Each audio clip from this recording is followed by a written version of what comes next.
Hello, my friends. Welcome back. We are going to keep reading Ella Enchanted by Gail Carson Levine. The last time that we read, Dame Olga and Sir Peter have gotten married. So now Ella has a stepmother, and if you remember the real story of Cinderella, the original fairy tale, you know that probably isn't going to go so well for our dear Ella.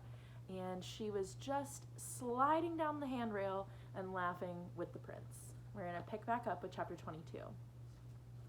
After a final awkward bow, Char left us. "You've made another conquest, Ella," Father said. "The prince wouldn't," Hattie began. I interrupted. "I haven't made any conquests. Your mushrooms made the other one. Besides, soon the prince leaves to spend a year in Aortha." "My darling, must we remain in this draughty hall?"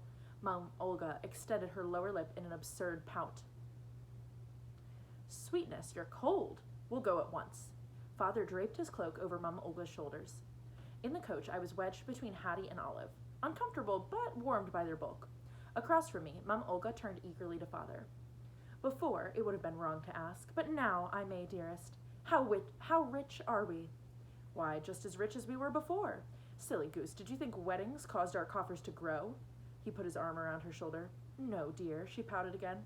"I only wanted to know." "Now you do." "I may be just a silly goose, but I don't know. I mean, I know how much I have, but I don't know what we have." Father faced her and put both hands on her shoulders. "My love, you must be brave." I braced myself. "I came to you a poor man with only myself to offer. I hoped it would be enough." She touched his cheek. "You are just enough for me." Then his words reached her. "Poor? What do you mean poor? Poor is sometimes a figure of speech. Do you mean poor?" From my ruin, I salvaged my clothes and Ella's. Little more. "Mama," Hattie cried, "I warned you. What will we tell people?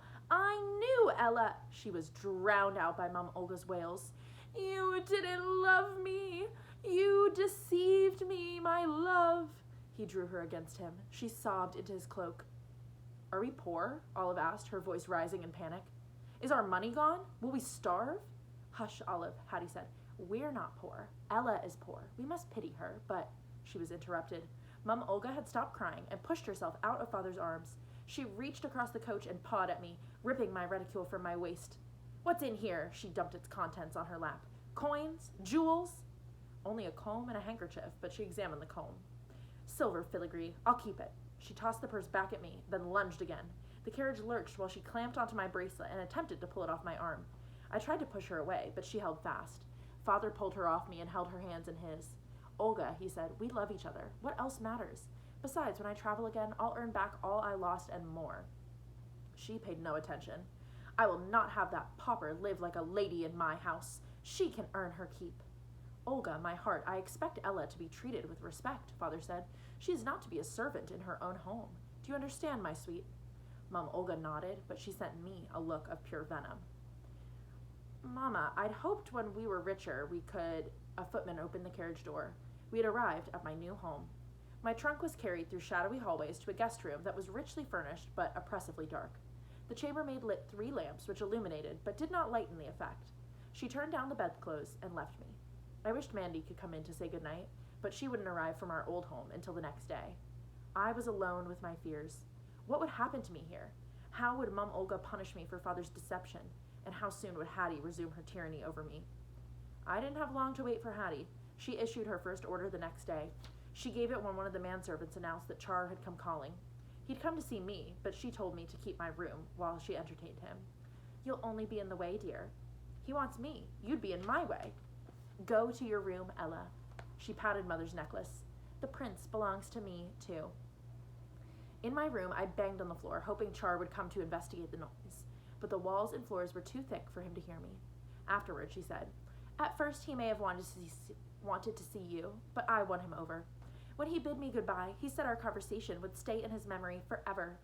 He came the next day, too, and I was again confined to my room. I passed half the time of his visit standing at my door, trying to force myself to emerge from the room and from the curse. The other half I spent at the window, watching for him. When he left, he glanced back for a final view of our manor. I started to wave, but he turned away.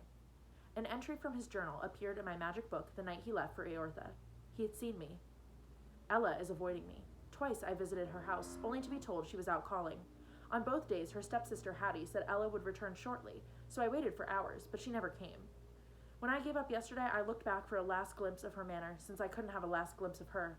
But there she was, standing in an upstairs window. I should have returned immediately and insisted on seeing her, but I was too confused. Why was she there? Was she hiding from me? Was she angry? If she was, she should have come to the drawing room and told me. I thought her forthright enough to do so. I resolved to visit again in the evening and demand to see her, but when I got home, Mother had a surprise family party waiting to bid me farewell, and I couldn't leave. This morning I would have gone too, but Father was impatient to be off. There is no delaying him. Perhaps she's embarrassed about sliding down the stair rail and blames me for encouraging her. Perhaps her father and his new wife were displeased. I had wanted to tell her about the afternoon I spent flying down the stair rails at home, never noticing the gradual shedding of my breeches. That would have made her laugh. She makes me laugh so easily. I always wish to return the favor. Instead, I had to listen while Hattie chattered endlessly. I don't know how she managed to pour the words out while smiling so hard, revealing the largest teeth I've ever seen. She must be excellent at cracking nuts. This is unkind of me. Her teeth are on the large side, nothing exceptional. The younger stepsister, Olive, said little, but the little was astonishing. She wanted to know whether people had to give me their wealth if I told them to. When I asked her why I'd want to take my subjects' money, she was surprised. To become richer, she said, as though stating the obvious. All this I endured while Ella hid, and now I won't see her again for a year. I had to write to him. If he thought I was angry, he might never write to me. But how could I explain my behavior? The guest room I occupied was supplied with writing paper, ink, and a pen. I trimmed the pen, then found I didn't know how to begin. I could call him Char quite easily, but writing it was another matter. Dear Char looked disrespectful on the page. Dear Prince Charmant or Dear Highness sounded too formal. And how would I conclude? Yours truly and sincerely seemed stiff, while your friend seemed childish. Omitting the salutation, I began. It would be addressed to him, so there should be no mistake. I have been confined to my room.